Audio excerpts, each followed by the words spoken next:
Bonjour à toutes et à tous et bienvenue dans cet épisode de Zenicast, le podcast made by Zenica. Les certifications dans l'IT sont assez fréquentes dans l'écosystème tech. Elles permettent de valider nos compétences et nos connaissances dans des outils, des produits ou des normes et ont parfois un prix. En quoi cela consiste? Quels sont leurs intérêts, les motivations personnelles, les motivations de notre entreprise? C'est le sujet du jour et pour cela, j'ai la chance d'accueillir plusieurs personnes. Salut Denis. Salut. Bah oui, donc moi je m'appelle Denis Germain, je suis ingénieur système depuis environ 15 ans à peu près. Et puis donc en septembre, je vais rejoindre une boîte qui s'appelle Lucas, qui fait des logiciels RH. Et je suis ravi d'être ici. On a l'exclu en avant-première. Enchanté en tout cas et merci de ton temps, en tout cas d'avoir accepté notre invitation. J'ai aussi le plaisir d'accueillir Boud. Salut. Bonjour à tous. Moi c'est Boud Razakalalou. Je suis consultant chez Zenica. Ça fait 2 ans et demi que je suis Zenica et je suis content d'être parmi vous aujourd'hui pour parler de certification. J'ai aussi le plaisir d'accueillir Pierre-Yves. Salut Pierre-Yves. Bonjour, donc je suis Pierre-Yves, ça fait une vingtaine d'années que je suis dans l'informatique et 7 ans chez Zenica en tant que consultant formateur. Et donc voilà, j'interviens sur plein de choses autour des conteneurs, Kubernetes.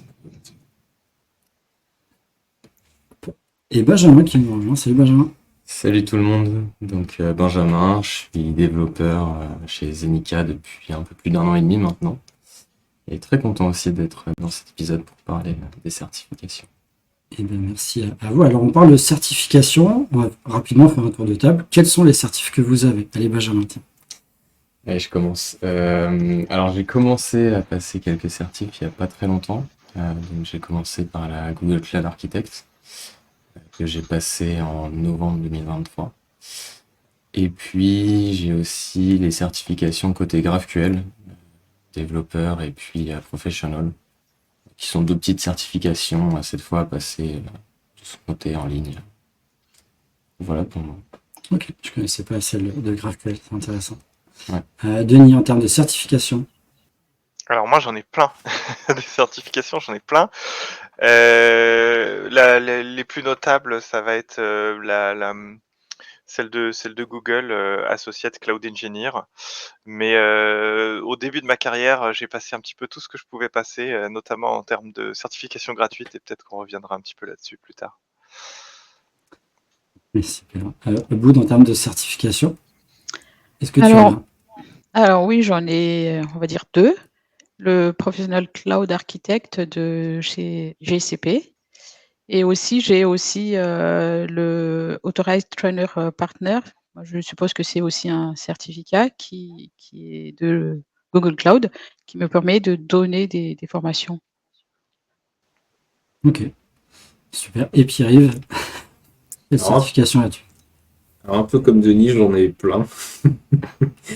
J'en ai 4 côté Google Cloud, Architect, Security, Network et DevOps. Puis formateur autorisé aussi. Côté Cube, j'ai la sécurité et l'administrateur. Et puis j'ai aussi la Terraform, une Rancher, une GitLab qui traîne, d'autres comme ça. C'est vrai que moi j'en ai pas beaucoup, mais j'en ai 2 côté GitLab aussi sur on avait passé la même je crois sur l'aspect CI et l'aspect plateforme qu'ils avaient mis en place. Alors du coup c'est marrant parce qu'on voit on a tous des certifications plus ou moins récentes. Qu'est-ce qui vous a motivé à passer des certifications?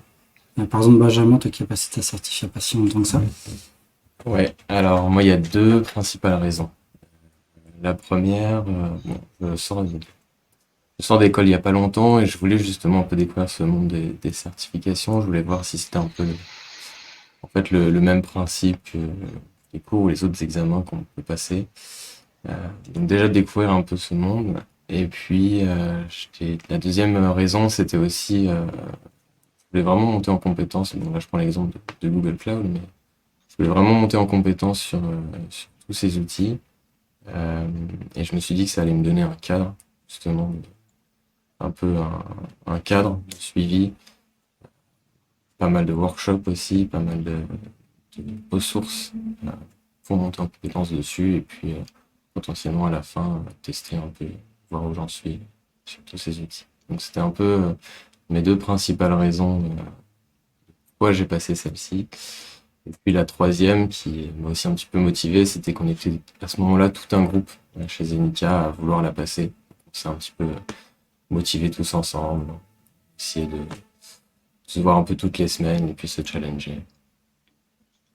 Je sais pas si toi, Denis, les certifications que tu as passées, tu les as passées du coup, en groupe aussi, ou si c'est vraiment une volonté personnelle de la passer.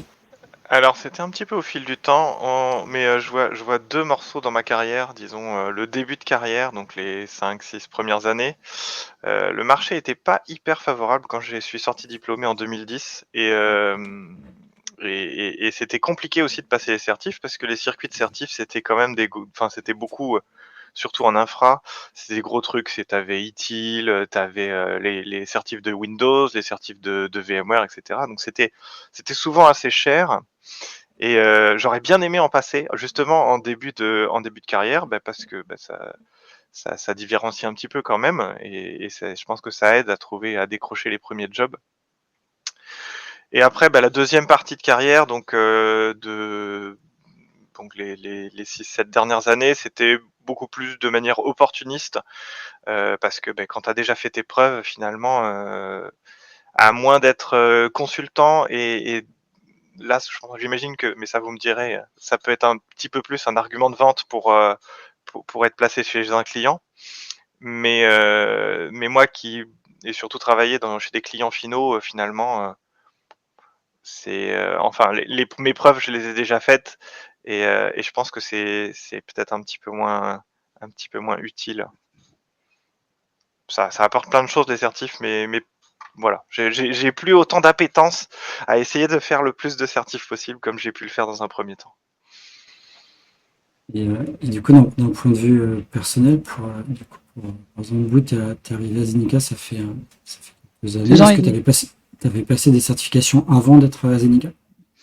Justement, c'est ce que j'allais dire. En fait, dans la boîte où j'étais avant, les certifications, c'était pas vraiment la culture de la boîte. Et du coup, une fois que je suis arrivée chez Zenica, j'étais quand même un peu surprise et étonnée et aussi, me dis, «Est-ce que, je serai à la hauteur comme, les gens qui sont ici, qui sont, tous, certifiés de partout?» Et donc c'était ma première motivation pour m'intégrer en fait vraiment dans l'entreprise. J'avais un challenge de passer un certificat, une certification et du coup, comme moi je voulais depuis un moment être, dans le cloud, travailler dans le cloud, notamment GCP, du coup, c'est le bon endroit parce qu'en fait, chez Zenica, il y a, une équipe qui pousse, beaucoup pour avoir un certification, GCP. C'est vrai qu'on est Zenica un partenaire avec Google et du coup, on a aussi des moyens de tester nos connaissances. Toi, Pierre, avec de nombreuses certifications Google, du coup, j'imagine que au quotidien pour l'émission, ça te sert. Peut-être que, comme disait Denis, ça ouvre des portes aussi chez les clients. Alors, ouais, il y a clairement ça. Alors, il y a aussi le fait, en tant que formateur officiel, il y a certaines côté Google, pour donner des formations, il y a une certification qui est obligatoire, c'est l'architecte. Après, les autres sont pas forcément obligatoires. Mais pour le coup, de mon côté, c'est un peu comme ce que disait Benjamin. Moi, j'utilise beaucoup les certifications pour cadrer ma montée en compétences, parce que j'ai tendance à très vite m'éparpiller, à faire plein de choses. Au moins, la certification, ça me donne un objectif, ça me permet de me donner un but et d'orienter finalement ma montée en compétence sur les différents sujets. Et les certifications, alors je connais un peu la réponse, mais elles ont une durée de validité, celles que vous passez. Alors, pour qui est de chez, Google Cloud, en fait, généralement les certifs, ils sont valides de 2 ans, donc après il faudra renouveler, sauf pour, l'ATP Trainer où, c'est, valide, ad vitam aeternam, mais sous condition, que tu renouvelles tes autres certificats qui te permettent en fait de donner, les formations. Ok. Et est-ce que cette durée de 2 ans, là, c'est valable partout? Parce que côté GitLab, je sais que eux, il n'y a pas pareil, il n'y a pas de durée de validité de la certification. Côté Cube, Pierre? Alors côté Cube, c'est un peu particulier parce que la première fois que je l'ai passé, ils annonçaient 2 ans, puis ils avaient rallongé à 3 pour la CKA notamment. Et là, il n'y a pas longtemps, Linux Foundation a annoncé qu'ils réduisaient la durée de validité qui repassait sur 2 ans. Alors, on peut en discuter, hein, des fois c'est un peu compliqué. Effectivement, pour moi, c'est quand même une bonne chose qu'il y ait une durée de validité dans le temps si les produits évoluent ou autre. Par contre, côté Cube, il y a certaines certifs là où ils ont réduit la durée, où j'étais un peu surpris parce que c'était sur des choses pour lesquelles il y a moins de mouvement ces derniers temps. Je trouvais ce changement un peu surprenant. Yes, de mon côté, moi j'ai un petit peu les deux, hein. J'ai des formations qui expirent jamais, comme la ITIL V3 Foundation. Voilà, je suis certifié ITIL à vie depuis 2011. Et d'autres qui expirent, hein, notamment les certifs Google. Il y a vraiment un business autour de la certification et des fois c'est agaçant parce que Pierre-Yves le disait bien, hein, oui c'est important. Au bout de 3 ans de Kubernetes a beaucoup bougé, donc c'est important qu'on vérifie que t'as pas tout oublié. Moi typiquement, j'ai passé la certif GCP, il y a des trucs, à mon avis, c'est parti aussi vite que c'est rentré. Je sais qu'il y a des boîtes, alors c'est pas courant, mais qui font un truc un petit peu entre les deux. Donc je connais des gens qui sont certifiés d'un logiciel SaaS qui s'appelle Workday, qui est un très gros logiciel RH, qu'on trouve surtout worldwide, aux États-Unis, etc. Et ces logiciels-là, donc pour être certifié soit en tant que consultant, soit en tant qu'utilisateur, puisqu'ils ont les deux tracks, tu peux faire la certif et après il faut que tu fasses des refresh. Et en fait, on te pose des questions que sur le refresh. Donc que sur les nouvelles fonctionnalités, et comme ça on s'assure que tu suis l'évolution du produit sans pour autant t'obliger de repayer tout le parcours de certif qui peut être assez long et souvent assez coûteux, parce que c'est vraiment un business, hein, pour certaines boîtes. Donc j'ai trouvé ça pas mal, cet entre-deux. Et en termes de prix, justement, ces certifications sont payantes. Est-ce que c'est vous, à titre perso, qui les avez achetées? Bon, côté Zenica, je pense que ça va être Zenica. Je pense que Benjamin, tu vas peut-être. Ouais, voilà, donc moi les deux que j'ai passés côté Google, en effet, elle est payante. Et là, c'est en effet Zenica qui prend en charge. Concernant GraphQL, elles sont gratuites et d'ailleurs à vie, pour dire sur la question juste avant. Donc là, il n'y a pas de problème. Ok. Et est-ce que ça vous est déjà arrivé de payer une certification à titre perso, justement? Pas encore pour le moment. Moi ça m'est pas arrivé, mais j'ai hésité plusieurs fois à passer justement la CKA.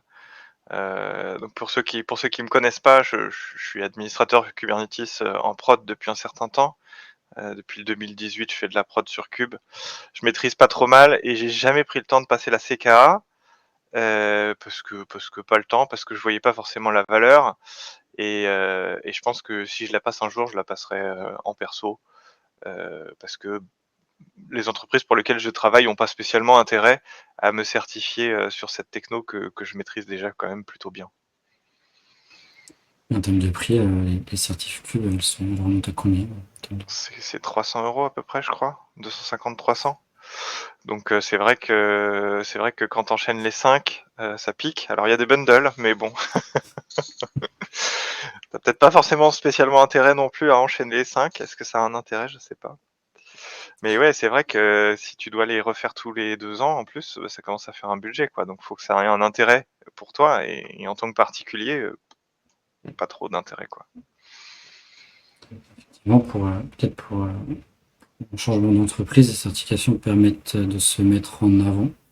Je sais qu'il y a beaucoup de CV qui mettent ça en avant directement. On en a vu quelques-uns. Nous, côté Zenica, dans un contexte d'entreprise, est-ce que vous avez déjà vu des clients demander des personnes qui étaient certifiées? Est-ce que, Pierre-Yves, t'as déjà vu ça? J'ai pas forcément vu de clients qui le demandaient explicitement. Ce qui est sûr, c'est qu'ils demandent souvent des compétences sur les sujets concernés. Et en fin de compte, une fois qu'on a l'assertif à montrer, ça a quand même de la valeur. En général, j'ai vu, c'était souvent reconnu. On peut discuter des fois parce qu'il y a quand même certaines certifications où on peut les préparer de façon intensive, entre guillemets, bachoter un petit peu le contenu et l'avoir sous cette forme-là. Malgré tout, j'ai quand même toujours senti qu'il y avait une reconnaissance de ce genre de certification de la part des clients, parce que c'est quand même assez rare que les gens passent des certifications juste pour avoir la certif. Et si on a un tant soit peu d'expérience à montrer à côté sur le même sujet, on voit bien que c'est pas non plus juste quelque chose passé comme ça, de façon opportuniste. Je me rappelle, on avait un message pour une prestation côté Amazon et le client demandait, enfin, indiquait en tout cas que si la personne était certifiée, c'était un plus. Ça m'a Ouais. fait, ça y est pas longtemps, ça m'a fait. C'est quelque chose que j'ai vu. C'est quelque chose que j'ai vu côté client final aussi, où on demandait pas spécialement que les profils soient certifiés, mais bon, clairement, c'était quand même bien s'ils l'étaient. Je pense qu'il y a, je pense que ouais, il y a une tentation à justement passer l'assertif pour un petit peu valider qu'on n'envoie pas n'importe qui. Et pareil, des annonces d'emploi, effectivement, j'en ai vu où il y avait écrit une certification sur GCP, AWS, que sais-je encore, serait un plus. Donc oui, je pense que ça peut faire la différence. Peut-être à la première étape, au tri des CV, quand le recruteur reçoit 250 CV, peut-être que ça peut jouer un petit peu à passer dans la bonne pile.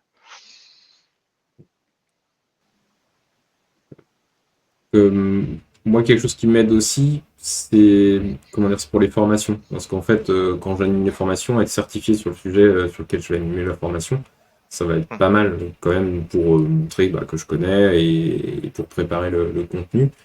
Et aussi, après, il y a l'aspect de la préparation justement de ces certifications. Comme je le disais, hein, de mon côté, quand je prépare les certifs, c'est souvent pour monter en compétence sur un sujet. Et donc, sur la préparation, moi, ce que j'ai tendance à faire, c'est que je fixe la date à peu près. Donc, quand je veux préparer l'assertif, quand je veux passer l'assertif, je le fais en général 3 semaines, un mois à l'avance. Et je commence à préparer l'assertif. Alors, c'est souvent sur des sujets sur lesquels j'ai quand même quelques connaissances, hein. Mais, et je me mets au travail, mais alors j'ai souvent tendance, pour le coup, à un petit peu rusher la préparation, à la faire de façon assez intense sur un temps court. Ça veut pas dire que je connais pas le sujet avant, que j'ai pas travaillé, mais vraiment quand j'arrive sur la deadline de l'assertif, je sais que j'ai tendance plutôt à être en mode tunnel, sprint, où je fais ça de façon intense juste avant. Vous faites comment vous pour les préparer? De mon côté, c'était à peu près le même principe. Pour celle de GCP, j'ai commencé un petit peu à avoir un peu l'étendue de ce sur quoi allait porter l'assertif. Ensuite, j'ai commencé à me fixer une date. Je pense que c'est ce qui aide le plus pour préparer l'assertif. Et puis, j'ai expliqué un petit peu en début, on était tout un groupe à voir la passer ensemble. Donc, toute la semaine, on avait tout un programme pour revoir chacun de notre côté, faire quelques workshops, revoir quelques ressources. Et puis souvent, en fin de semaine, on essayait de se réunir, se poser quelques questions, s'aider sur des points potentiellement difficiles pour certains et faciles pour d'autres. Donc c'est comme ça que j'ai préparé la certif côté Google. Concernant GraphQL, c'était un peu plus différent. C'est une certif qui est un peu plus différente. En fait, c'est pas juste un QCM en fin de parcours. C'est un QCM qui dure tout le long du programme. On a des ressources, on nous demande de travailler sur des workshops et en fait, on valide l'assertif au fur et à mesure du parcours. C'est pas seulement un examen en fin de parcours. J'ai une anecdote justement d'une certification que j'avais essayé, je me rappelle l'instant, sur MongoDB. J'avais pas été préparé du tout en fait, et on m'avait emmené dans la certification en me disant bah, tiens, t'as eu 3 jours de formation, tu veux passer la certif maintenant, je fais ok. Et en fait, non, j'étais pas du tout prêt, donc c'est marrant que je pense qu'il faut pas mettre de côté ce temps de préparation. Toi, Boot, tu t'as préparé comment ta certif d'archi côté GCP? Alors, la certif GCP, je l'ai préparé longtemps en avant parce que c'est quand même assez intense. Et du coup, je l'ai préparé pendant à peu près un mois. Et la première fois, je croyais que j'étais prête, mais en fait, non. Et du coup, je l'ai raté la première fois. et j'ai dû repasser et effectivement, je crois que j'avais une semaine, rien que ça. J'avais fait que ça, en fait. J'ai travaillé que sur cette certification et après, c'est passé. Mais pour en fait reprendre ce qu'a dit, Pierre-Yves, le mode sprint, c'est ce qu'il faut en fait parce que après, si on passe à autre chose, on oublie. Moi, je pense qu'il faut être focus sur le certificat, au moins pendant 2 jours avant et comme ça, on sera un peu plus, prêt pour, passer l'examen. Et est-ce que vous avez des anecdotes justement sur le passage des certifs? Alors ça me fait sourire parce que moi j'en ai une. Parce qu'il y a quand même un contexte assez stressant dans les certifications, hein. Surtout depuis le Covid, on peut les passer à distance ou aller dans des centres de certification comme Google le fait. Est-ce que vous avez déjà passé des certifs chez vous? Je vais Pierre parce que tu en as plus, mais Alors effectivement, les Certifcube et la Terraform aussi d'ailleurs, c'est assez stressant. Il faut se mettre dans une pièce complètement vide. Il faut faire le tour de la pièce avec le PC. Il faut montrer qu'on n'a rien caché nulle part, montrer qu'on n'a pas d'écouteurs dans les oreilles, enlever les montres connectées. Enfin, c'est vraiment très très très contrôlé. Ça peut être un contexte un peu stressant. Quand on l'a fait un certain nombre de fois, en fait, ça devient tristement habituel, j'ai envie de dire. Mais il y a toujours un petit peu ce côté stressant sur le contexte. Moi, je n'ai pas forcément à titre personnel d'anecdotes qui me soient arrivées, mais j'en ai eu de la part de collègues. J'en ai où il a eu une coupure de courant pendant le passage de la certif. Et donc, heureusement, il était passé en 5G et puis il avait un portable, donc ça a été. Mais voilà, enfin, il y a ce genre de choses aussi qui peut arriver. Et j'avoue, à titre personnel, pour éviter, pour limiter ce contexte stressant, ce que j'ai tendance à faire, c'est ce qui est possible de faire, enfin, quand c'est possible de le faire. Pour les certifs GCP, on a un centre à Nantes où on peut y aller. Il y a le PC Ouais. qui est là, qui est prêt, qui est configuré comme il faut. On se pose, on répond, tu sais, et voilà. J'ai quand même une petite anecdote sur ce centre d'examen. Donc, quand j'ai passé la GCP, justement, j'y vais. Je me suis dit, je vais être tranquille, pas besoin d'être chez moi, etc. Je défile les questions, etc. Et là, j'arrive à la fin. Et dernière question, juste avant de cliquer sur le bouton envoyer. Coupure d'internet. La page se ferme. Je me dis, bah, c'est pas possible. J'allais appuyer sur envoyer. Au final, c'est revenu après. Donc, mais ça, c'est un petit coup de stress quand même. ce sera supplémentaire. Ouais, c'est ça. Boud ou Denis, vous avez des anecdotes comme ça lors de votre certification? Non, moi j'ai pas spécialement puisque j'en ai passé que 2. D'ailleurs, celui de GCP en tant que trainer, tu le passes à distance forcément parce que c'est un oral en fait. C'est pas des QCM, c'est un oral. Donc tu le passes à distance. Il y a pas de centre pour ça. Ok. Ah, moi je suis déçu, j'ai pas d'anecdote marrante à raconter personnellement puisque ça s'est toujours bien passé. Mais par contre j'ai un copain, un collègue qui lui avait une barbe et tendance à se tripoter la barbe sans y penser machinalement. Et il a failli se faire annuler sa certif à cause de ça puisqu'il pensait qu'il trichait, qu'il était en train de parler à quelqu'un dans un micro ou un truc comme ça. Donc il a été averti plusieurs fois et il a failli pas l'avoir.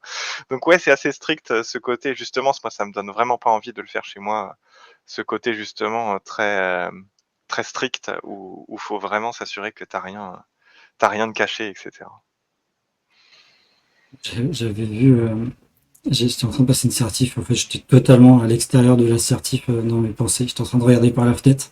Et je pense que la personne qui me surveillait a vu que je regardais trop longtemps par la fenêtre et du coup, il est intervenu en mode qu'est-ce qui se passe? Tu peux remontrer un peu le contexte de la salle. Et comme je regardais, j'étais au troisième étage, donc personne ne pouvait me donner des réponses sur le truc. Mais du coup, ça met un petit coup de stress et ça permet de se dire bon, ok, il faut que je termine, valide et puis j'en finis quoi, cette partie-là. En, justement, si on refait un focus sur l'aspect entreprise, est-ce que du coup, nous, à Zenica, on a pas mal de personnes certifiées. Est-ce que c'est un objectif pour les entreprises, vous pensez, d'encourager les collaborateurs et collaboratrices à obtenir des certifications?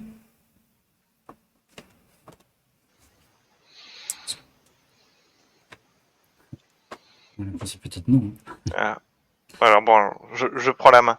Donc j'ai travaillé avec des fournisseurs d'infrastructures, des intégrateurs, et pour eux c'était capital d'être certifié parce que plus ils avaient de certifiés dans la boîte, plus ils avaient des gros discounts sur les produits, donc que ce soit les serveurs, les solutions, même les solutions logicielles, etc.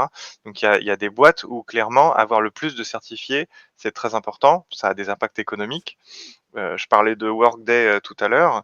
Je sais aussi que dans cette boîte, les appels d'offres, comme c'est souvent des très gros projets, les appels d'offres, ils sont parfois juste gagnés par qui c'est qui a le plus de certifiés en fait. Donc ouais, clairement pour les entreprises, en fonction des certifs, ça peut avoir un impact vraiment capital sur le business model. Et du coup, ça devient un peu artificiel quoi.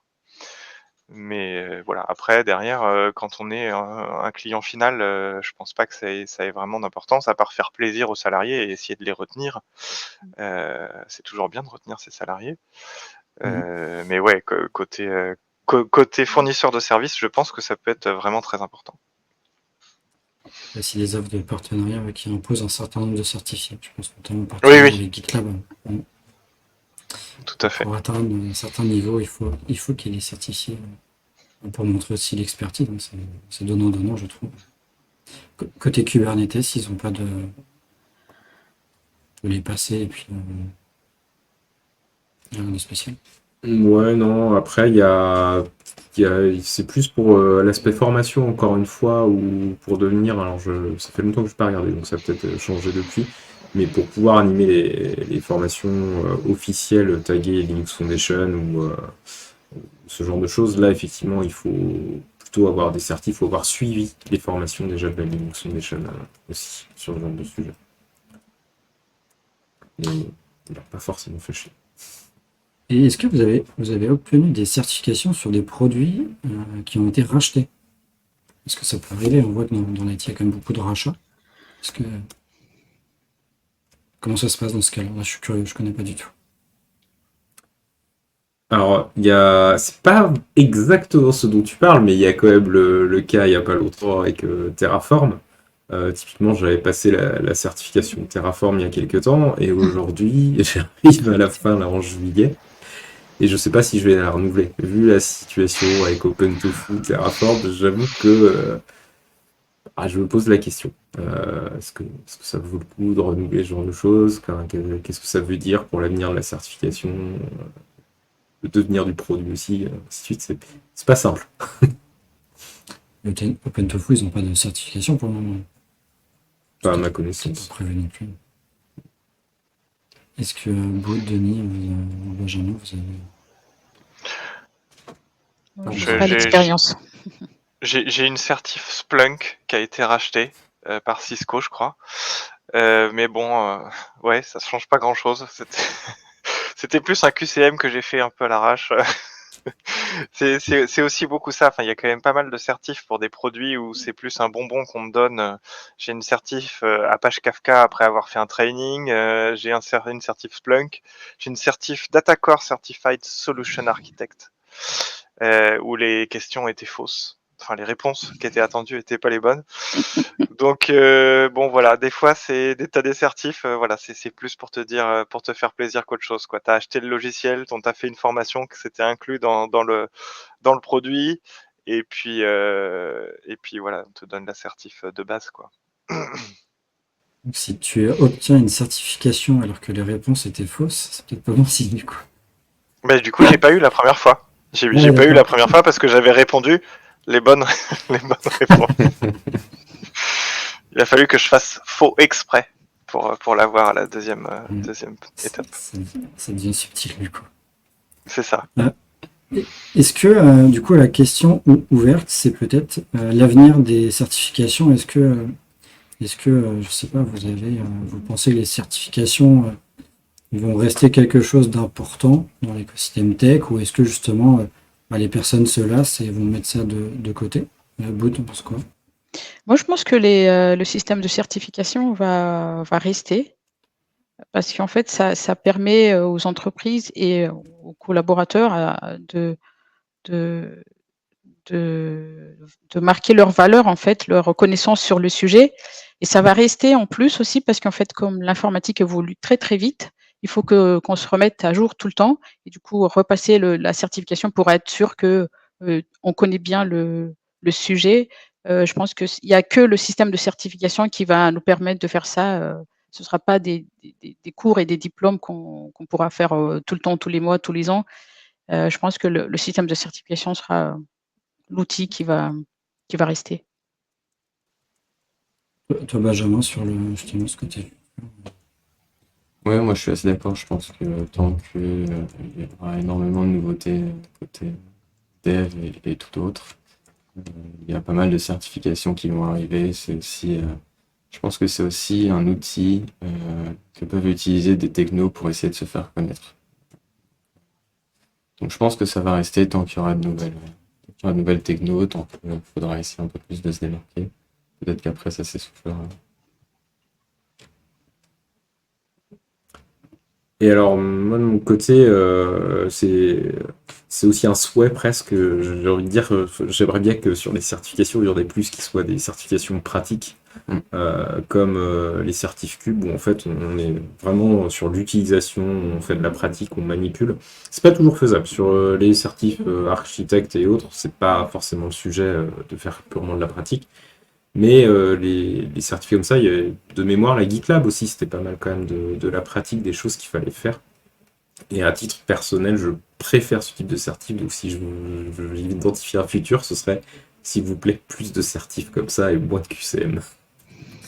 Je suis assez d'accord, hein, parce que GraphQL, justement, je suis tombé dessus par hasard et je me suis dit, tiens, je vais passer l'assertif. Je pensais avoir pas mal de connaissances dessus et justement, via la pratique tout au long du parcours, j'ai découvert deux, trois trucs que je connaissais pas et au final que j'utilise maintenant. Donc, je pense que c'est utile.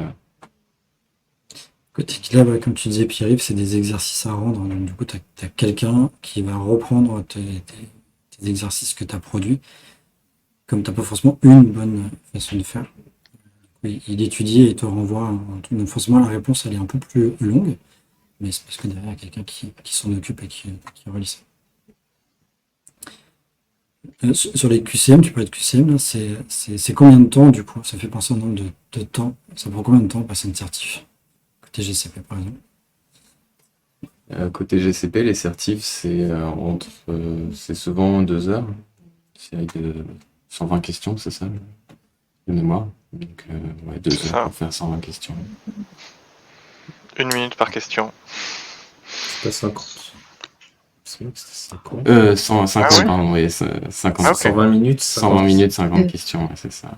On arrive à la fin de l'épisode. Pour finir, on va faire un petit tour de table pour donner un petit mot de la fin sur, je sais pas, votre motivation, sur vos recommandations, ceux et celles qui nous écouteraient pour passer des certifications ou pas, bien sûr. Boud, quelles recommandations tu pourrais faire? Alors moi, ce que je voudrais dire en dernier mot, moi la certification, bah, j'en ai pas beaucoup, mais ça m'a redonné confiance en moi et du coup, moi je recommande à tous les collaborateurs, à tous les gens qui font de l'informatique de passer, certification. Par contre, il ne faut pas passer des certificats pour passer des certificats. Il faudra que ça soit un certificat qui va te servir en fait, dans le poste que tu souhaites faire et pas, faire une collection de certificats alors que tu ne vas pas forcément les utiliser. Voilà. Euh, eh bien, moi, un peu sur le même principe. J'invite tout le monde à essayer au moins une fois une certification, voir comment ça se passe, si ça vous plaît ou non. Les utiliser aussi énormément pour monter en compétences, mais pas seulement pour l'avoir à la fin. Vraiment suivre tout le parcours qu'on vous propose, les ressources. On apprend finalement pas mal de choses. Et ouais, juste pour le parcours, mais pas seulement la certification. Moi, ce que je voudrais dire à tous ceux qui n'ont pas encore fait des certifs, c'est qu'il faut pas éviter de se lancer. La première fois, quand on ne sait pas à quoi ça ressemble, ça peut faire peur, c'est intimidant, que ce soit des QCM ou pas des QCM. Hésitez pas à faire des examens blancs si ça existe. Alors, on ne devrait pas le dire, mais des fois, il y a des examens blancs qu'on peut trouver sur Internet pour des certifs de grands cloud providers notamment. Ça peut aider à prendre confiance et sachez qu'en plus, souvent, quand vous achetez une certif, on peut le faire plus qu'une fois. Donc si vous ratez la première, vous avez des retries qui sont parfois payants ou parfois inclus ou parfois pas chers. Donc ça peut valoir le coup de se lancer, d'y aller pour voir si ça marche ou si ça marche pas, et après prendre la confiance comme ça. De mon côté, il y a aussi le fait de dédramatiser l'échec, parce que ça arrive de rater une certif pour plein de raisons. Ça peut être parce que on a raté une question, on n'était pas en forme ce jour-là, il y a eu un problème technique, enfin voilà. Ça peut arriver, c'est pas grave, et de toute façon, c'est jamais plus grave que de pas l'avoir passé de toute façon. Donc l'essentiel, c'est de mettre la date, y aller, faire, tenter, et puis bah au pire, ce sera l'occasion de creuser plus le sujet pour la repasser, quoi. Ouais, carrément, c'est un peu l'idée que j'avais aussi, c'est tenter l'assertif. Si vous pouvez la préparer avec plusieurs personnes, c'est aussi un avantage énorme et ça permet aussi de se motiver à justement la passer et puis mettre une date d'échéance parce que de toute façon, sinon, on sait que le sujet va traîner. Donc, allez-y, tentez. Et puis, si votre entreprise peut vous soutenir aussi, c'est un grand plus. Eh bien, merci beaucoup à vous toutes et à vous tous d'avoir participé à ce podcast. Merci, Denis, d'être intervenu. C'était un Avec plaisir. plaisir. Et puis on se dit à la prochaine. Ciao! Ciao. Salut!